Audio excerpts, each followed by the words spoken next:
Welcome from Wacker Chemie. This is the presentation on our full year 2024 results. We published preliminaries at the end of January, and here are our final numbers. We ended the year with 5.7 billion euros in sales, 11% down year over year compared to 2003, with an EBITDA of 763 million. Net income came in at 261, but as always, we pay out a dividend of about 50% of our earnings per share. So this year, this amounts to €2.50. Now, what were the important things that happened last year?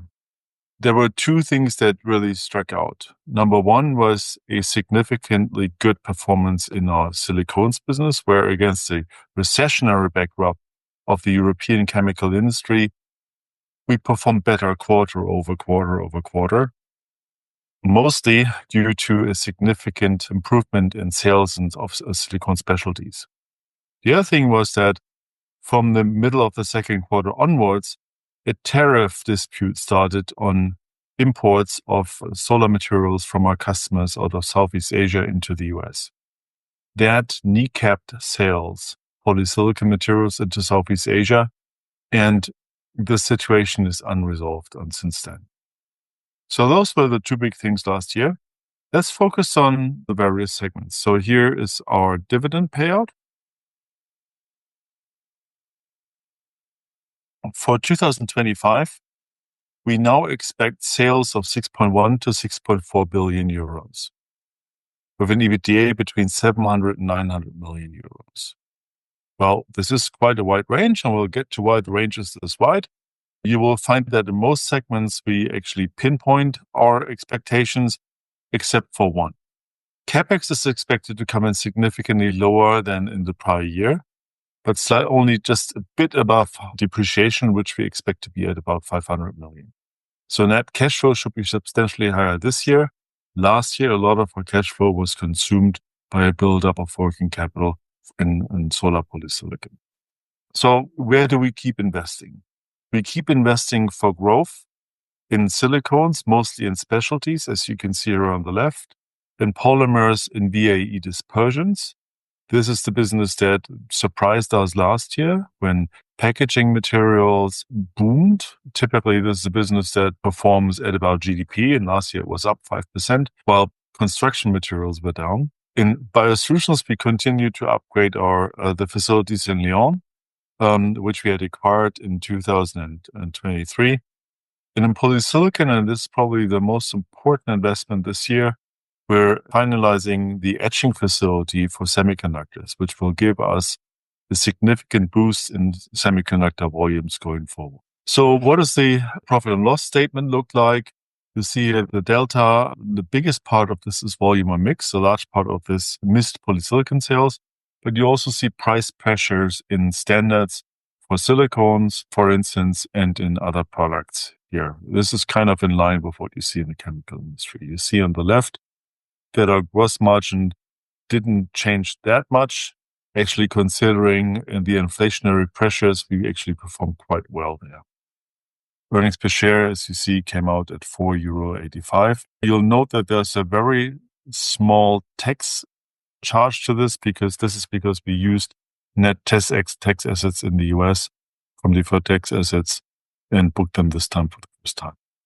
Here's our balance sheet. Now, Wacker is known for its financial prudence, very solidly financed. The EBITDA, the pension liabilities came down by 83 million. Working capital, as I said, was higher, and shareholder equity is at a ratio of 51%. Now, if we look into the silicones business, earnings in 2024 were up 47%, mostly driven by higher specialty volumes, and despite a drag from fast declining standard pricing. So specialty volumes were up 10% compared to the last year. If we look into 2025, we expect to continue sales growth at a rate of about 10%, largely driven by higher volumes in specialties and in improved utilization of our assets and of new capacities and so forth should also help support the margins. We're looking into polymers, the next segment. Polymers has a very large exposure to the construction industry. There is an upside if you think about the infrastructure package, but there's also a downside for the last 3 years with European construction being in the doldrums. So what saved the day in polymers last year was really strong growth in dispersions and liquid dispersions, largely for packaging, for paints and coatings. Powders were only higher in America, but they were lower in China and in Europe. Looking forward, we see an increased competition from in and out of kind products.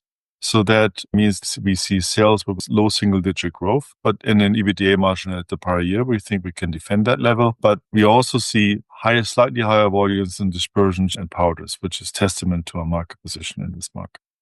BIOSOLUTIONS saw a significant improvement in EBITDA, and the increase in sales almost entirely due to biopharma. So we continue to see very strong growth in biopharma, yet this is still a subscale business, so it will have to grow into profitability. For this year, we expect further growth, at least 10% growth, with sales up to 400 million and an EBITDA slightly higher than last year. That gets us to polysilicon. I know this is the business that a lot of people just talk about. Here we are now in a situation where the volume decline in solar has led to almost a 50-50 mix between solar and semiconductors. So, and this is something that we will continue to see going forward, much stronger shares of semiconductor volumes. The etching line supports this, and we expect this year sales between 1 and 1.3 billion euros and EBITDA in the range of 100 to 250 million euros. The 100 million euro is essentially lower end of the range, represents the current business conditions. This means we have costs of underutilization of assets as we're only 50% utilized. We service some internationally priced contracts for materials that ultimately end up in the US, and we have a slightly increasing share of semiconductors. Anything over the 100 million really depends on a recovery in solar volumes. The next important date to watch out for is actually April 11th, when there's supposed to be a ruling on those tariffs that are at this point in time holding back the demand for our products. In others, there's a bit of a complication here in that we do receive a significant CO2 compensation as being a very energy-intensive company in Germany, and it would be unfair for us to be settled with no European competition to pay for CO2 certificates. So we get that a part of that compensated. That typically works this way that we get paid at the end of the year, but because this is not an automatism, we need to book offsets for this throughout the year. Last year, this amounted to about 180 million euros. This year, it's about 160 million or so. So roughly a 40 million charge per quarter. This is also the place where the consensus didn't meet our guidance. Siltronic is still owned by Wacker Chemie to about 30.8%. Their consensus forecast for net income declined significantly, and the consensus had not reflected that. So how is others going to look like in this year? A base number of minus 40 plus Siltronic, and Siltronic contribution is this time negative. It was plus 13 last year. That gets us to the cash flow, and this is what happened last year. As you see, a large part is the cash flow is depressed due to working capital investments, and our capex is now coming down. Both with capex and dividend, we should end up at a similar level with our financial debt this year than last year. Essentially, all of this call has been about the outlook into 2025. And if we look into Q1, this is the middle of March, what we see is sales for Q1 at about 1.5 billion euros with an EBITDA of 135 million. Now, you will all say, if you look at the individual guidance for the segments, that probably amounts to a much higher number than the 135. Well, there's this the offset for the CO2 compensation that holds the reported number back. Here's our guidance for the full year in detail again. You see substantially higher cash flow and capex coming down about 100 million or so. with the net debt that is on par with last year. We also expect a tax rate of around 20% when last year we didn't have any meaningful taxes to report. This concludes my presentation on the full year 24 and the outlook of 2025. If I want to qualify our outlook for this year, I would say that it is confident but cautious. We have good reason to be optimistic in our silicones business, with a strong drive in specialty volumes for silicones. We are confident about what we can achieve in polysilicon, even without help from a recovery of the solar industry. And we know that going forward, the solar industry becomes more and more optional to us as the core business in polysilicon semiconductors, where we have a very strong contractual base over the next years for much higher volumes. Polymers will benefit from any recovery in construction, and BIOSOLUTIONS needs to scale up. So those are my final words for this year. If you have additional questions on Wacker Chemie, you find our contact details here. We're happy to speak to you. Thank you for your interest in Wacker Chemie.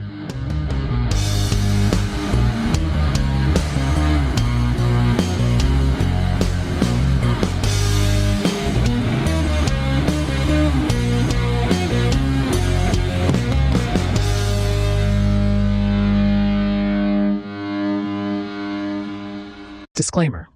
As described in the legal section on our website, seat11a.com, this publication is for informational purposes only. This means it is not intended to provide you with any investment advice. Any opinion or recommendation expressed by the companies is neither given nor supported by us and should not be considered investment advice from our side.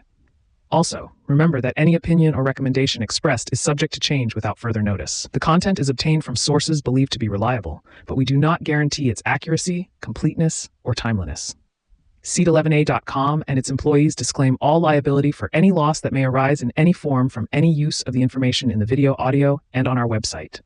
We neither express any opinion on the future value of any security or other investment vehicle, nor recommend any investment based on the information provided. Please consider the publications and our website as a platform for companies to present themselves. You need to seek financial advice from an expert regarding the accuracy and appropriateness of the material presented or recommended by the companies in the publication. As we are just considered a publisher, we may hold and trade securities in the presenting company, whether it is a listed or private company. By consuming our content, you agree to these terms and the terms in our legal section on our website.